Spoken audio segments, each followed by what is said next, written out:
Hi, this is Adrenakrohm. Welcome to the second of the Filterverse modulation series. This time we're focusing on the ADSR, so let's have a look. So the ADSR stands for Attack, Decay, Sustain, Release. So to demonstrate the ADSR, I'm going to play back just a saw wave.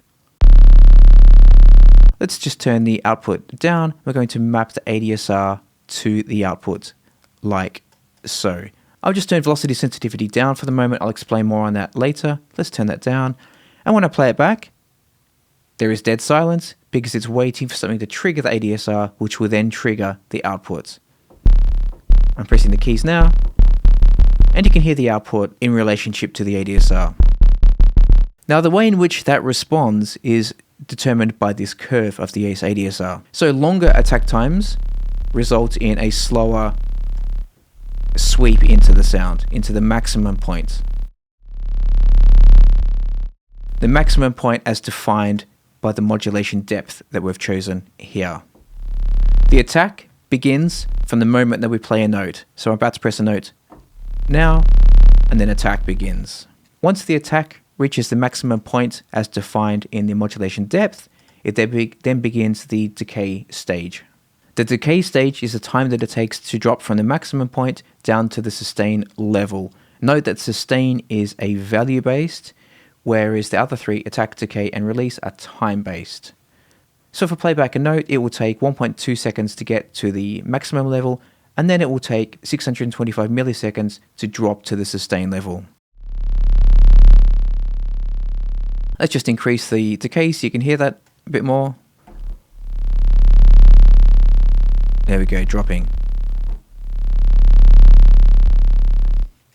Or we can make it very, very plucky and short like so. Turn the attack down also. Very, very short. Very quick on the attack, very quick on the decay, and then it goes back to the sustain level. Now the sustain level is the level at which the note will be permanently held once the cycle has gone through the attack and decay stages. So if I play this back now, you'll hear a very quick attack, a very quick decay, and then the output level will stay constantly while the key is being held at a sustain level of 50%. Maybe turn it up a bit more. Now the release time is the time it takes to drop from the sustain level down to complete silence. So if I increase this quite a bit, I'm holding the key now. Once I release, it will take 2.24 seconds to drop to silence. Like so. Or we can make it very, very quick, and it's almost instant, like that. Now note that the release stage begins whenever the key is released or whenever the MIDI note is released. And that's irrespective of where in the attack, decay, or sustain phase it is. So if I release it during the attack stage, it will take effect then. Similarly, if I release it during the decay stage, again, it will take effect then. So now let's turn this boring old saw that we heard at the start into a bass line. So to do that, I'm going to use this little example that I created here. Just a very, very basic example. Let's turn the second ADSR off for now. The ADSR I have attached to the main output exactly as we had it earlier. Let's just turn the cutoff up for the moment. Just put it somewhere in the middle. And now when I play this back, you will hear nothing until I press a key. Again, exactly like we did at the start.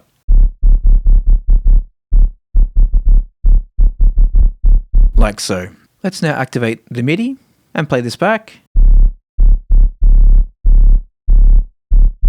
I can turn the sustain down and make it a bit more plucky should I wish.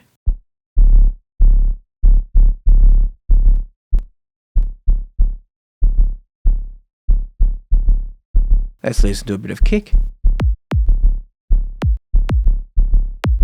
I like it with sustain all the way up.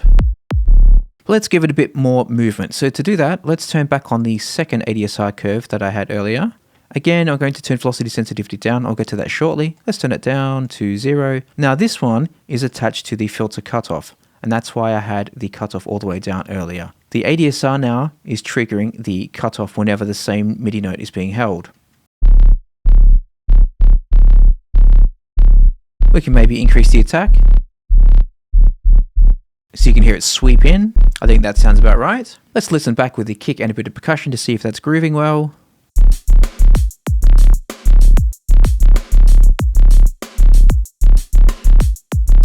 So now to add a bit more movement to it, let's utilize the velocity sensitivity. Now the velocity sensitivity is the amount at which this ADSR curve responds to velocity. So if I go to my MIDI down the bottom here, as you can see, this is what I was using to trigger the bassline earlier.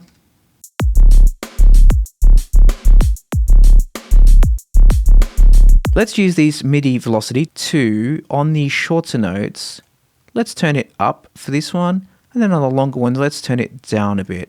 Let's turn it all down, and then let's turn the short ones up.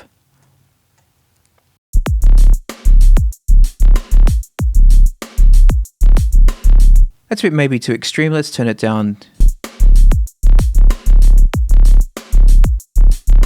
Sounding quite good. I like that. So now we have our bassline grooving. Let's just have a bit of fun. Let's turn off the second ADSR. Let's turn on the oscillator over here.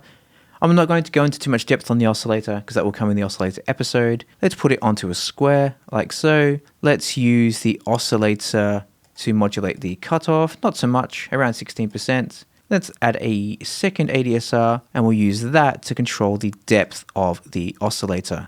So around 71% here. Let's turn the cutoff up. Resonance up as well. And instantly we have these vowel-y kind of...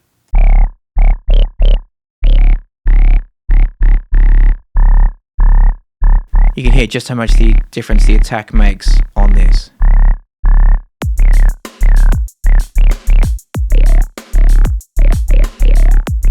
Super cool. And don't forget, this is what we started with. Nothing happening whatsoever. And then with Filterverse,